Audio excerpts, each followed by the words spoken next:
E o tema do Marcelo é de Okinawa aos Jogos Olímpicos, o Karatê. E depois da apresentação do Marcelo, nós abrimos para as perguntas e o devido encerramento.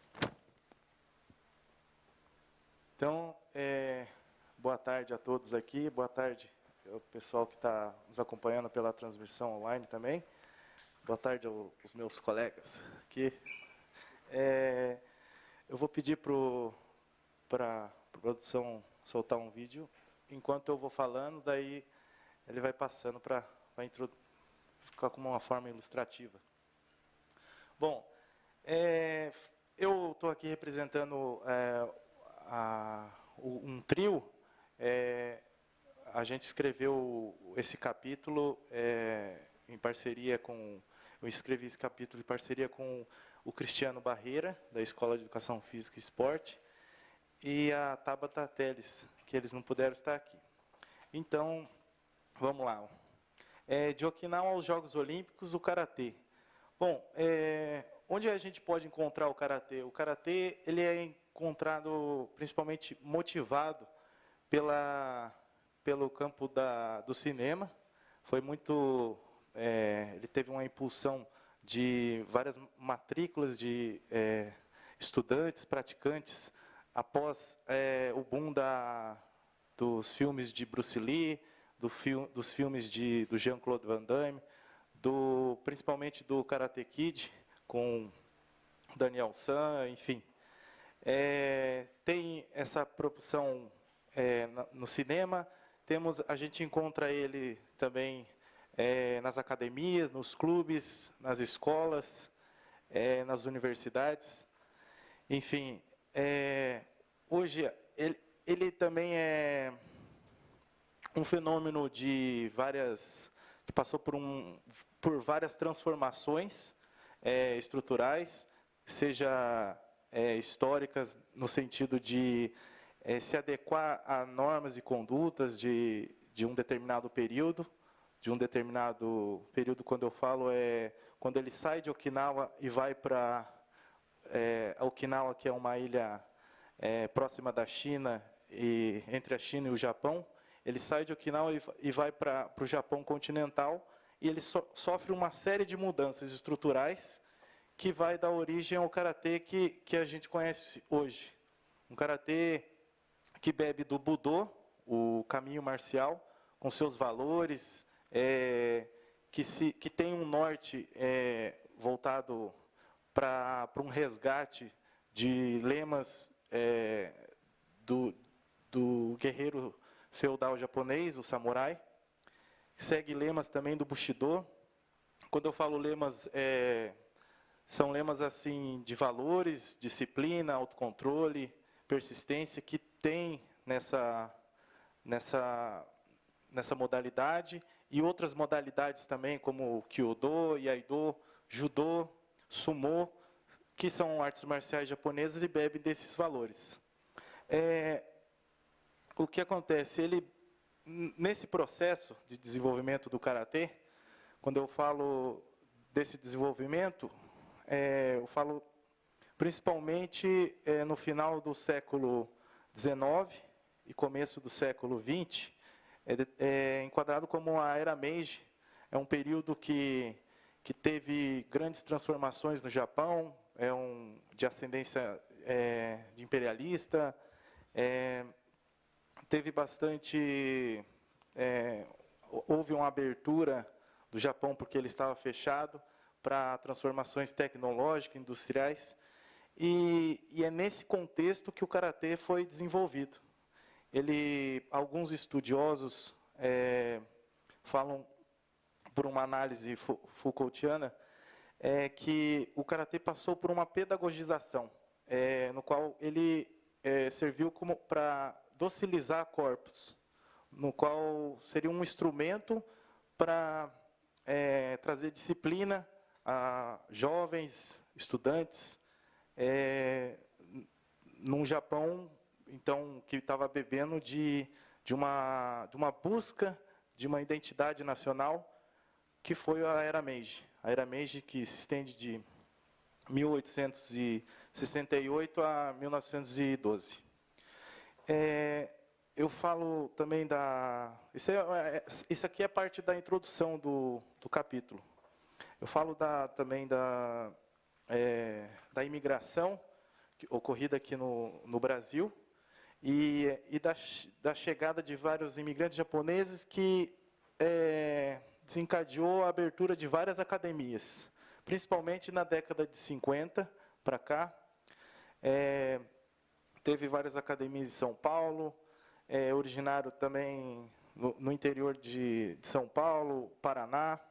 Enfim, com o decorrer do tempo, foi-se também se promovendo, viu-se os primeiros campeonatos. E é isso aí. No segundo subcapítulo, vamos dizer assim, eu vou falar sobre o que aparece lá, sobre a Okinawa, uma ilha localizada, como eu havia falado, ali próximo da China, que durante muito tempo ela passou por recebeu várias influências, principalmente do Sudeste Asiático, teve muitas navegações por ali, que, se não me engano, aqui é datado essa movimentação de embarcações desde o século XIV. Enfim, isso promoveu também esse desenvolvimento de uma cultura bem multicultural. E que desencadeou também o desenvolvimento do karatê. Foi também uma janela para o Japão. O Japão que ficou fechado para o mundo durante o período Tokugawa, que é um período de 1603 a 1867. Esse período, como ele ficou fechado, a Okinawa serviu como uma janela para fazer alguns comércios. Ali nessa região também originou vários piratas também, enfim, que traziam conhecimento e levavam para o Japão continental. O que há de registro sobre o karatê, ele tem mais registros, segundo a literatura, mais precisamente a partir de 1867, quando então vai se iniciar a Era Meiji, e os historiadores japoneses vão começar a buscar, a resgatar elementos para buscar também essa identidade nacional. Buscar aquela aura do samurai antigo e os valores. Vão desenvolver também o judô, o kyudo e várias outras modalidades. Deixa eu falar. O karatê, ele também bebe de influências do Confúcio, que é um sistema filosófico. Ali ele é apresentado assim, que pode chamar mais atenção assim durante essa prática, sobre a hierarquia, que isso aí é muito presente do Confúcio, e o respeito aos antepassados, como o shintoísmo faz isso. A gente percebe em alguns rituais do karatê essa veneração aos antepassados, quando a gente faz o karateka faz a saudação inicial e a final. Sempre tem um quadro de um mestre antigo já falecido,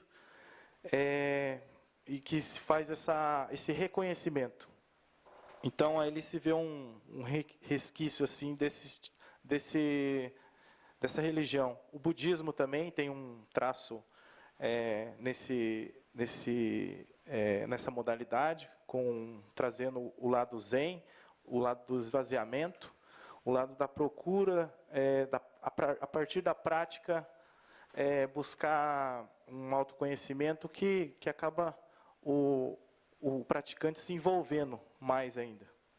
Na sequência, eu passo a falar sobre fenomenologia, e nisso aí eu tenho uma grande colaboração dos professores da Tabata e do Cristiano, que eles já têm estudos já há um tempo sobre esse referencial fenomenológico, que é para buscar a essência de uma modalidade. No caso aqui, o objeto de estudo do karatê, da onde salta vários elementos.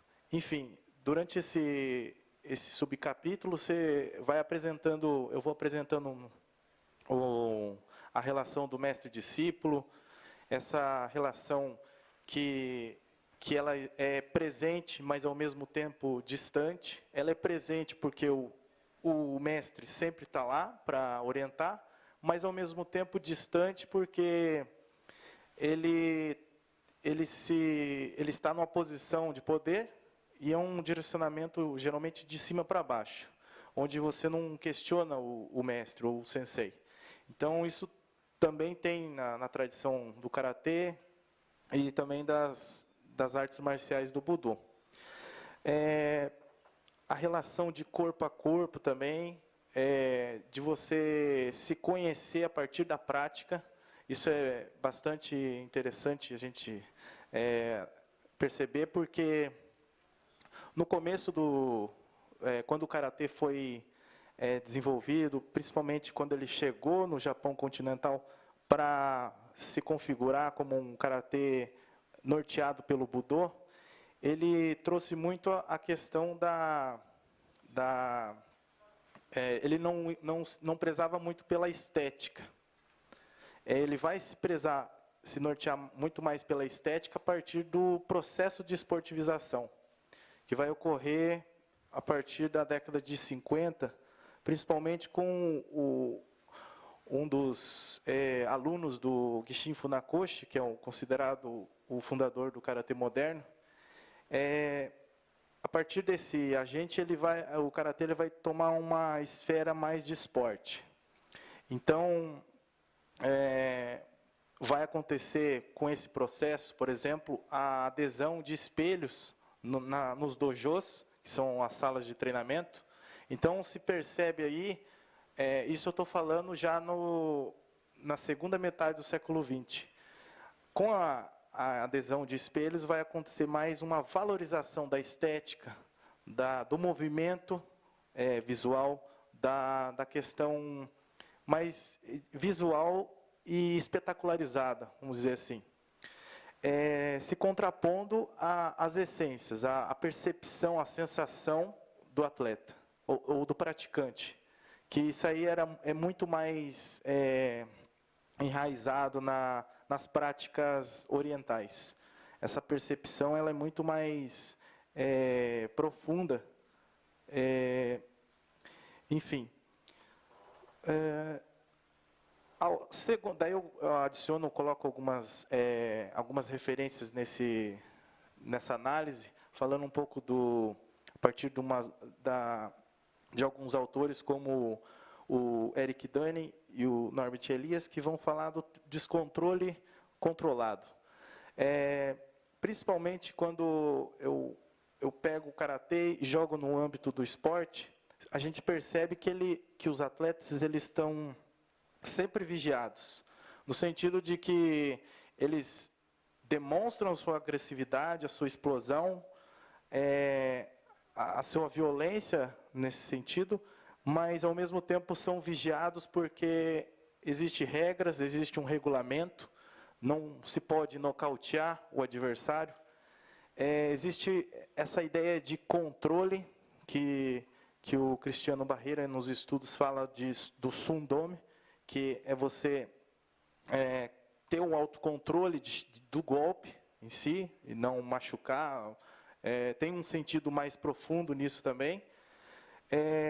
A questão da atenção é bastante interessante também nesse subcapítulo, que é voltado para o Zanshin.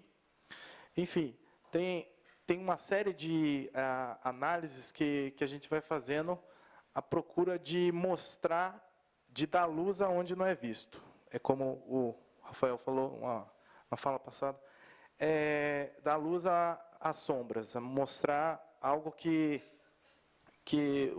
que não é visto perante na primeira vista, assim, no sentido de um observador que vê um objeto pela primeira vez. Para fechar aqui,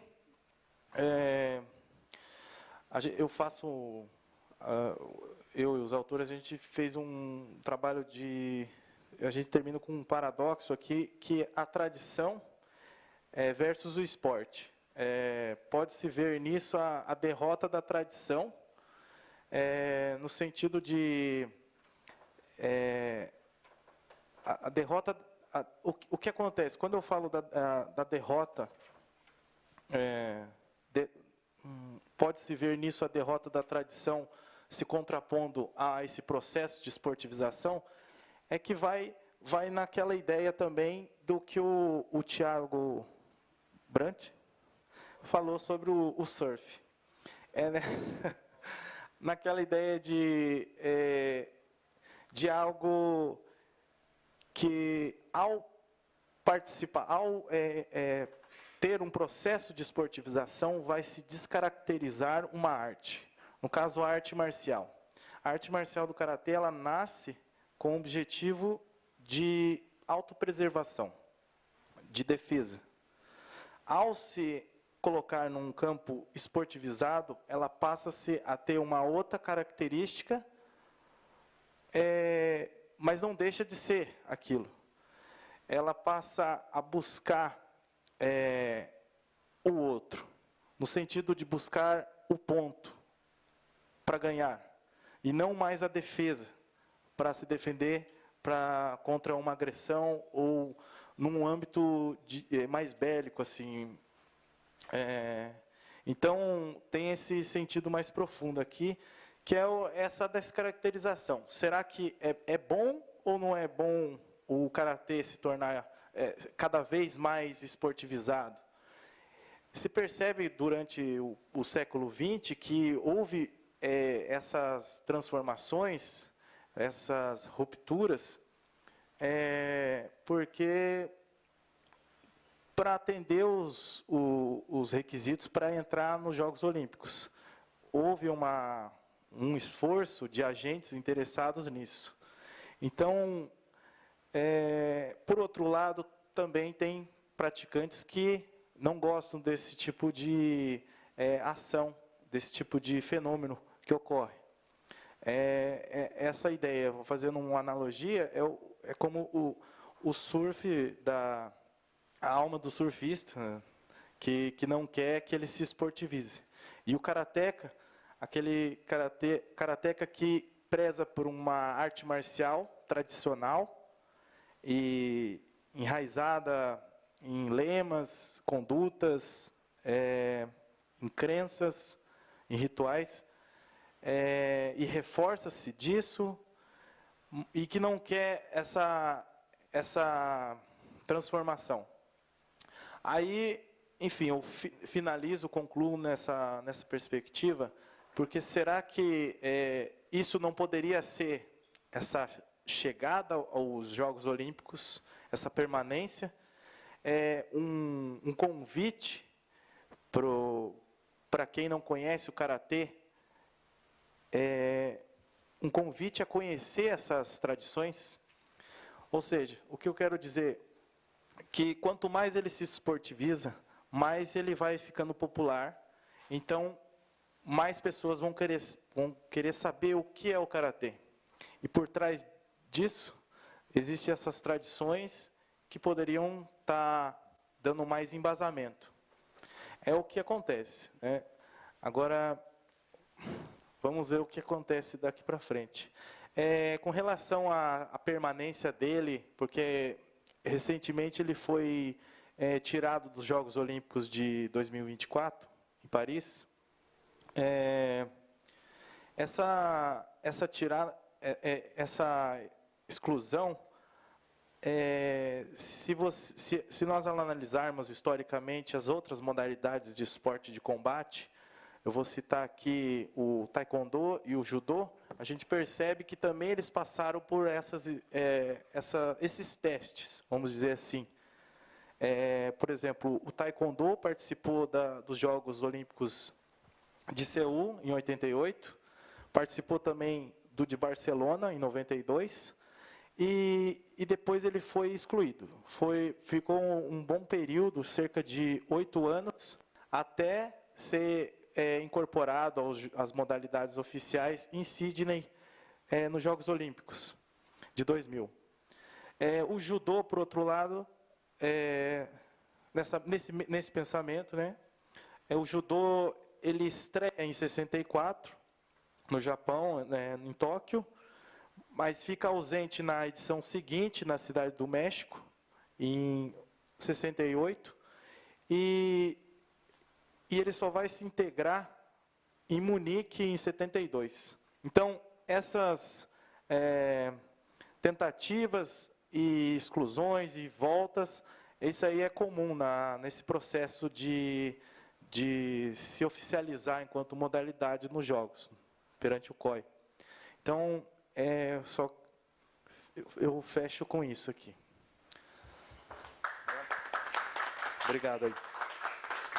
Muito obrigado, Marcelo. Obrigado por compartilhar conosco um pouco da história e da filosofia do Karatê. Eu queria saber se essa esportivização ela não é uma ocidentalização dessas manifestações orientais. E por que vindo para cá, essas manifestações orientais, ou mesmo as africanas, né, que não se tornam uma orientalização do Ocidente, ela não implica isso. Ou implica, eu não sei como é que vocês veem isso. É interessante esse conceito que a gente acaba vendo na literatura, lá, a partir do Said, lá, essa questão do orientalismo. Eu acho que como o karatê, eu acho que as outras artes marciais, sobretudo as artes marciais japonesas, elas passam, isso acaba sendo, se você analisar por um recorte histórico, elas passam por várias transformações, elas vão se adequando a um contexto temporal, um contexto espacial e, enfim, algumas exigências externas de algumas questões. Isso acaba por descaracterizar, mas no sentido de modernizar, assim, ou de trazer outras perspectivas. Por exemplo, quando você falou da ocidentalização, e sim, eu acho que acontece mesmo, aconteceu e ainda vai acontecer mais esse processo de elementos considerados assim, vamos dizer, ocidentais. Quando eu falo ocidentais, daí eu penso numa perspectiva mais de trazer a competição como algo que vai na contramão a um pensamento oriental, que é mais recente para o Oriente. Mas quando eu analiso de uma forma assim de transformação, a partir do momento que o karatê ele saiu de uma ilha que possui cultura, crenças, uma história diferente, e vai para o Japão, isso eu falo do final do século XIX, quando ele vai com o Gishin Funakoshi para Tóquio, ele se obriga a fazer uma série de mudanças terminológicas para ele se adequar a um Budô, a uma modalidade explicitamente japonesa.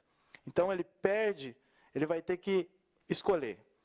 Ou ele muda o karatê de Okinawa, ou ele não vai ser considerado japonês. Então, aí já começa essa transformação. É claro, não no pensamento de ocidentalização, mas uma coisa mais interna entre Okinawa e Japão. Mas daí, a partir daí, recebendo as influências da era Meiji, dessa influência ocidental, principalmente com pensamentos ocidentais vindo da Europa, com essa ideia de industrialização, porque o Japão ele era muito pobre na era Tokugawa, E com a abertura dos portos, ele vai recebendo muitas influências, muitos cientistas. O imperador ele manda para a Europa vários japoneses para buscar conhecimento em várias áreas, tanto em áreas tecnológicas, educacionais, enfim, das várias áreas, e o que acaba acontecendo? Acaba também acontecendo mudanças no próprio hábitos do japonês. Isso vai influenciar no capital cultural dessas pessoas, desses agentes. Enfim, vai ocorrer várias transformações. Aí sim, principalmente com o pós-guerra, a partir da década de 50, vai ocorrer esse processo de esportivização ainda mais acelerado, com esses valores, essa questão de também norteada por trazer maior visibilidade ao povo japonês, uma questão de, já que eles estão se reerguendo, eles buscam também esse resgate de identidade, só que para eles fazerem isso, eles vão ter que se adequar também, eles vão ter que vender um peixe. E esse peixe ele não pode ser qualquer um, ele tem que ter características que chamem a atenção de quem vai comprar. No caso, pode ser uma hipótese daí, seria essas características de esporte, o que vai chamar mais atenção. E o que vai, ao mesmo tempo, trazer a visibilidade que o karatê acabou tendo na segunda metade do século XX. Daí volta para essa questão. Quanto mais, a questão do que eu estou falando ao se colocar numa posição de modalidade dos Jogos Olímpicos, ele vai trazer muito mais visibilidade. Com isso, quem não conhece vai buscar conhecê-lo e vai conhecer, então, um lado tradicional. Essa parte da esportivização que ocorreu também, na década de 50, o que acontece? Ele vai mostrar, o karatê ele vai ter essas características de esporte e, ao mesmo tempo, vai se tornar mais popular. E que vai coincidir com essa, vamos dizer assim, uma diáspora, uma introdução em vários países, seja na Europa, na América Latina, que vai coincidir com as primeiras academias aqui em São Paulo e no resto do Brasil. Enfim, com esse ar de esporte, as primeiras academias. O que acontece, então, o que dá para perceber é que, com essas características de esporte, se acelera mais o processo de popularização e o que vai dar vazão, na contemporaneidade, à espetacularização do karatê a se tornar um esporte olímpico.